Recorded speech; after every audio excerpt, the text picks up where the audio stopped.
नमस्कार सभी साथियों को। जैसे कि आप लोगों ने देखा कि हाल ही में जो अजमेर रोड पे जो घटना हुई है जयपुर में, ये बहुत ही भाव विभूत करने वाली घटना है। जितने भी भाई बहनों ने अपनी इसमें जान गंवाई है, उनके साथ अपन सभी की बहुत सारी सहानुभूतियाँ हैं। सरकार ने भी सहानुभूति दी है, लेकिन मैं एक बात कहना चाहता हूँ सरकार से कि जिस तरह से किसी की जान नहीं जाती है, उसके लिए तो हर 10 से 20 किलोमीटर पे एक पुलिस स्टेशन स्थापित कर दिया जाता है, जिसकी इतनी कोई आवश्यकता नहीं होती है। लेकिन जहाँ पर सिर्फ चंद सेकंडों में जान निकल जाती है, चंद सेकंडों में आग लग जाती है, जिस पर कोई कंट्रोल नहीं कर सकता, उन चीज़ों के लिए सरकार कुछ नहीं करनी है। सरकार को ये करना चाहिए कि कम से कम हर 10 से 12 किलोमीटर पर या लगभग 10 से 15 किलोमीटर पर एक फायर स्टेशन की स्थापना करनी चाहिए।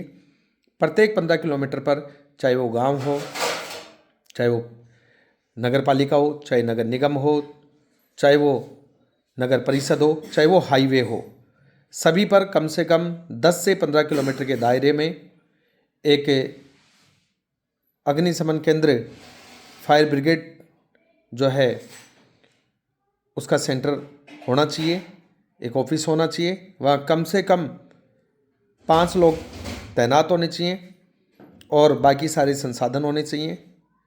सरकार उन चीज़ों पर, जो लोगों की जान ले रही है, जान माल की हानि हो रही है, उन चीज़ों पर कोई ध्यान नहीं दे रही है। बाकी सरकार केवल और केवल अलग ही चीज़ों पर ध्यान दे रही है। मैं किसी सरकार का पक्षधर नहीं हूँ, चाहे वो कांग्रेस हो, बीजेपी हो, चाहे अन्य कोई सरकार हो। मैं सरकार से ये कहना चाहता हूँ कि आप लोगों को कम से कम ये सोचना चाहिए, सस्टेनेबल डेवलपमेंट एक चीज़ होती है। विकसित देशों की तरह कब भारत को विकसित करोगे? केवल विकासशील की श्रेणी में रखना है या विकसित करना है?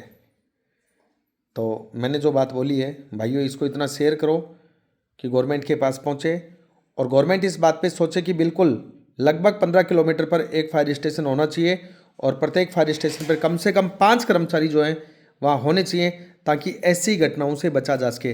अभी हाल ही में एक 2023 में घटना हुई थी, उसके आंसुओं से अपन उभरे नहीं कि पुनः 2024 में एक लंबी चौड़ी ये घटना हो गई।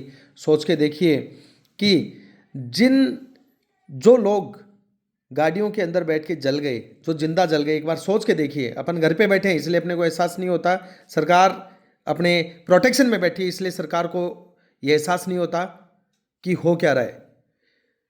जिस तरह से अनियमितताएं पूरे स्टेट के अंदर हैं, तो हम यही निवेदन करते हैं कि ये बीजेपी सरकार है, अपने आप को डबल इंजन सरकार कहती है, तो ये अनियमितताओं को दूर करके जितने फायर स्टेशन स्थापित करने वो फायर स्टेशन स्थापित करें और नई भर्ती जो फायरमैन के लिए आनी चाहिए अब तक वो डाले, और जो पुरानी भर्ती अभी तक उलझा रखी है उसको अधीनस्थ बोर्ड को आदेशित करके और उसको क्लियर करवाए। धन्यवाद।